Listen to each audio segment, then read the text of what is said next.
Volkswagen Jetta, queja del cliente, tiene misfire, dice. Este es un 2017 Volkswagen, miren, Golf.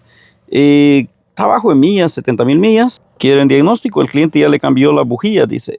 Y 2 bobinas nuevas veo que tiene también aquí. En el autoescaneo veo que dice aquí, miren, que tiene misfire en el cilindro número 1 y también tiene un cilindro escondido, no lo puede identificar.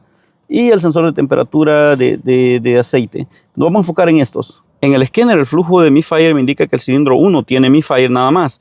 Pero como no le creemos al escáner, vamos a hacer lo siguiente. Vamos a utilizar el osciloscopio 3 ondas, pinza amperimétrica para ver todas las bobinas.